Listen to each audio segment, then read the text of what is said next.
ఆంధ్రప్రదేశ్ రాజకీయాల గురించి చెప్పాలంటే అంతకు ముందొక లెక్క, లోకేష్ వచ్చాక ఒక లెక్క అని మొదలెట్టాలి. మొదటిసారి ఎమ్మెల్యేగా పోటీ చేసి ఓడిపోయినా నిరుత్సాహపడలేదు. అదే నియోజకవర్గంలో ఇంటింటికి తిరిగాడు. ప్రతి ఒక్కరిని కలిసి నేను నీవాడిని అన్న నమ్మకం కలిగించాడు. ఒకసారి వదులుకున్నాం, ఇకపై వదులుకునేది లేదు అని నియోజకవర్గ ప్రజలు అనుకుంటున్న వేళ యువనేత నారా లోకేష్ దృష్టి నియోజకవర్గం నుంచి రాష్ట్ర సమస్యలపై మళ్లింది. కాలు కదిపితే దాడి, నోరు మెదిపితే కేసు అన్నట్టున్న పరిస్థితుల్లో ఆ నిరంకుశత్వ రక్కసి మూకలకు ఎదురెళ్లి రాష్ట్ర ప్రజల ఆశలు ఆకాంక్షలకు అండగా నిలుస్తానన్నాడు. అది విని అరాచకం వికట్టహాసం చేసింది. అయినా బెదరకుండా 2023 జనవరి 27న కుప్పం శ్రీ వరదరాజస్వామి ఆలయము నుండి యువగళం పాదయాత్ర ప్రారంభించాడు. ఉక్కు పాదంతో అణచాలని చూశారు, కాని వాళ్ల వల్ల కాలేదు. ఎందుకంటే చూస్తుండగానే పిల్లగాలి అనుకున్నది కాస్త ప్రభంజనమైంది. అడుగడుగున అడ్డంకులను ఎదుర్కొంటూ కుట్రలు కుతంత్రాలను ఛేదిస్తూ ఇంతింతై వటుడింతై అన్నట్టు పల్లెలు పట్టణాలను చుట్టేస్తూ నాటి చీకటి పాలనను కూకటి వేళ్లతో కుదిపేశాడు. నాటి యువగళం పాదయాత్ర ప్రజల్లో చైతన్యం రగిల్చి రాష్ట్ర రాజకీయ చిత్రపటాన్ని సమూలంగా మార్చివేసింది అనడానికి నిదర్శనం ఎమ్మెల్సీ ఎన్నికలు.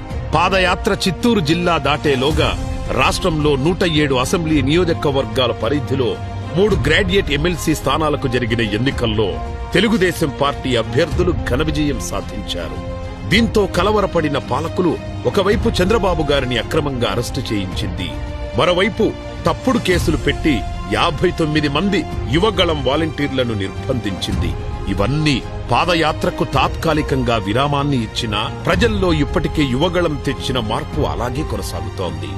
రాష్ట్రంలోని 97 అసెంబ్లీ నియోజకవర్గాల గుండా 226 రోజుల పాటు 3132 కిలోమీటర్ల మేర కొనసాగిన పాదయాత్ర గాజువాక నియోజకవర్గం ఆగనంపూడి టోల్ ప్లాజా సమీపంలో దిగ్విజయంగా ముగిసింది. ఆ తర్వాత జరిగిన ఎన్నికల్లో టీడీపీ చారిత్రాత్మక విజయం సాధించేందుకు యువగళం పాదయాత్ర బాటలు వేసింది అనడంలో ఏమాత్రం సందేహం లేదు. అంతేకాదు, అటు మంగళగిరిలోనూ రికార్డు స్థాయిలో మెజారిటీతో గెలవడం లోకేష్ రాజకీయ పరిణితికి నిదర్శనం. పాదయాత్రలో తన దృష్టికి వచ్చిన అనేక ప్రజా సమస్యలకు పరిష్కారంగా లోకేష్ గారు ప్రజలకు పలు హామీలిచ్చారు. కూటమి ప్రభుత్వం అధికారంలోకి వచ్చాక ప్రతి హామీని గుర్తు చేసుకుని అమలు చేసేందుకు కృషి చేస్తున్నారు. ముఖ్యంగా యువతకు 5 ఏళ్లలో 20 లక్షల ఉద్యోగాలు కల్పిస్తానని యువనేత లోకేష్ ఇచ్చిన హామీ అమలుకు ప్రణాళికాబద్ధమైన కృషి జరుగుతోంది. 7 నెలల్లో రాష్ట్రం 4 లక్షల కోట్ల పెట్టుబడులను సాధించడం వెనుక లోకేష్ గారి కృషి చాలా ఉంది. యువగళం పాదయాత్రతో పార్టీకి నూతన ఉత్తేజాన్ని అందించిన లోకేష్ పార్టీ అధికారంలోకి వచ్చాక పాదయాత్రను విజయవంతం చేసి కార్యకర్తలను మర్చిపోలేదు. వారికి ఎప్పుడూ అందుబాటులో ఉంటూ ఒక సోదరుడిలా మెలగడం పార్టీకి కార్యకర్తలకు మధ్య అనుబంధాన్ని మరింత దృఢపరిచింది. ఇలాంటి సమయంలో లోకేష్ పార్టీ సభ్యత్వ నమోదు కార్యక్రమం చేపట్టారు. ఇది మరో చారిత్రాత్మక రికార్డును నమోదు చేసింది.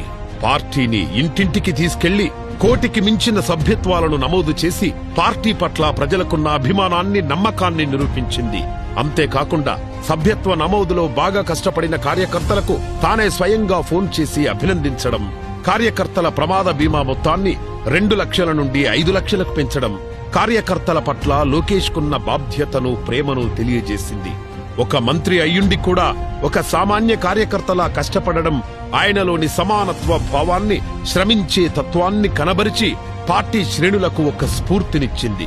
యువనేత నారా లోకేష్ నేతృత్వంలో తెలుగుదేశం పార్టీ ఇలాగే మరిన్ని ఘన విజయాలు అందుకోవాలని కోరుకుంటూ నారా లోకేష్ గారికి జన్మదిన శుభాకాంక్షలు.